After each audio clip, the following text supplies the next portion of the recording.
Diego Barovero. Hola María Esther, muy buen día a todos los amigos también de Comedio. Bueno, en este día, 7 de junio, Día del Periodista, además aprovechaba para saludarte, para saludarnos por este día tan especial, en esta profesión hermosa que hemos elegido y que disfrutamos tanto, pero que además fundamentalmente tiene que ver con algo que está relacionado con la historia de la patria. Nosotros los que somos morenianos seguimos reivindicando mucho que, así como acabamos de vivir la Semana de Mayo, reconocer que entre los primeros decretos de la primera Junta de Gobierno Patrio, redactado de puño y letra por Mariano Moreno, que era secretario de Gobierno y Guerra, se dictó la creación del diario La Gaceta. ¿Por qué? Porque era fundamental, consideraba la Junta, primera expresión de un gobierno autónomo, es fundamental informar al pueblo, informar a los ciudadanos acerca de la marcha de los acontecimientos públicos.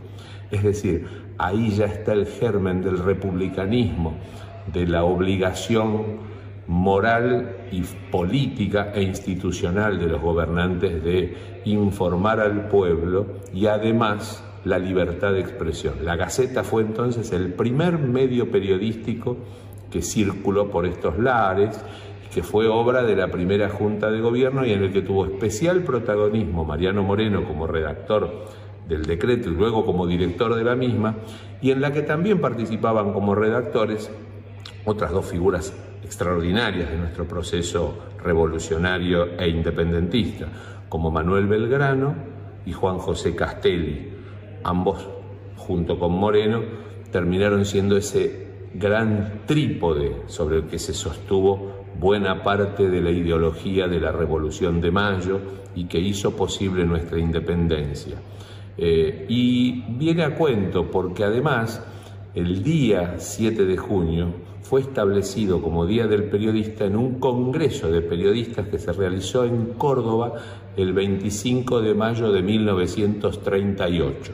Eso fue fundamental para establecer una jornada dedicada a celebrar el Día del Periodista, que es algo que también es importante porque sobre esa base después se constituiría el estatuto del periodista, la caja de jubilaciones para los periodistas, de modo tal que, como podemos observar una vez más, las ideas de la libertad, las ideas de la democracia, las ideas de la igualdad y la fraternidad, todos principios que vienen de los tiempos de la Revolución Francesa y ideas que fueron calando muy hondo en el pensamiento de nuestros hombres de Mayo, también está íntimamente relacionado con el ejercicio del periodístico.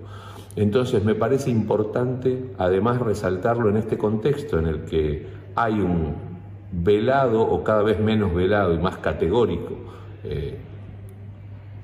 ataque sobre los medios de prensa, sobre los periodistas, si no están de acuerdo con los que ejercen el poder. A veces los que ejercen el poder necesitan de la fiscalización periodística. Nosotros tenemos la obligación moral y material de informar a la ciudadanía, de modo tal que no podemos pasar por alto agresiones a la prensa, agravios, amenazas, denuncias penales. Son todos medios para socavar la libertad de expresión y la libertad de opinión, que son sobre los que se asienta el principio de la ciudadanía en democracia, sobre todo en una democracia plural y abierta. Y eso tiene una relación directa con Mayo, con las ideas de Mayo. De modo tal que, además, en estos tiempos en los que acabamos de comentar hace muy poquito, triste la idea del gobierno de haber no solamente atacado periodistas, sino también en la Semana de Mayo disolver organismos, institutos nacionales, fusionarlos, hacer desaparecer el Instituto Nacional Belgraniano, el Instituto Nacional Browniano, el Instituto Nacional Newberiano, el Instituto Nacional Irigoyeniano. Es decir, es una condición de los gobiernos autocráticos tratar de borrar la historia, tratar de borrar nuestros principios. ¿Por qué? Porque allí encontramos nosotros la razón de ser de nuestro pueblo. Debemos resistir a todo eso, debemos hacer cada vez más clara nuestra voz, hacerla oír. Y por eso es importante hoy, el Día del Periodista, rescatar las raíces del Día del Periodista. Me parece que esto viene junto, viene acollarado, como se diría en el campo, viene acollarado. el ataque a la historia, el ataque a la cultura, el ataque a nuestras raíces, el ataque a la memoria popular y el ataque al periodismo libre e independiente, no al periodismo que se suele decir ahora el ensobrado, el que vive de la pauta. No, digo al periodismo que informa con responsabilidad, el periodismo que cuando brinda una opinión sobre un hecho determinado lo hace desde el principio de la buena fe. Nosotros debemos sostener siempre muy firmemente los principios de la libertad de prensa, porque además allí está, como decíamos, la razón de ser del principio democrático y de la libertad y de la democracia y el pluralismo que están presentes en nuestra vida, en nuestra conciencia y en la conciencia de nuestro pueblo desde el mismísimo 25 de mayo de 1810. Aprovecho para pasar un aviso más. Acabamos de conmemorar los 255 años del nacimiento de Manuel Belgrano, fue el 3 de junio.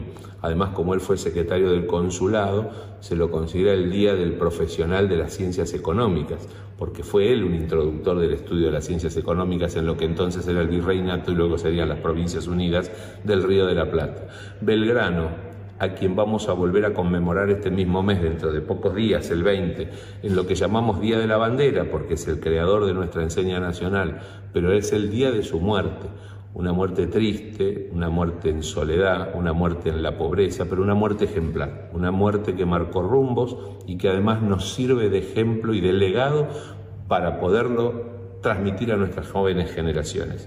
En los colegios de la patria, en las facultades de la patria, en el campo de la investigación de la patria, en los institutos científicos, en los institutos tecnológicos, hay muchos belgranos o belgranitos o gérmenes de Belgrano, que es alguien que en su acción política consideró fundamental el fomento de las artes, las ciencias, la educación y la cultura. Los ataques, que no son casuales, que provienen del espacio del poder, del oficialismo, tanto a la libertad de prensa como a las figuras y a la historia de la memoria popular y además a la educación y la ciencia, cercenándole recursos que son vitales, que no son recursos mal gastados, porque no es cara la ciencia, es cara la ignorancia, dijo Bernardo Hussein. De modo tal que simplemente hacerte llegar este pensamiento, compartirlo con los oyentes y amigos, mandarte un abrazo muy grande, que termines muy bien nuestro día y ya nos vamos a estar encontrando muy pronto juntos en el estudio. Un cariño grande. Chao.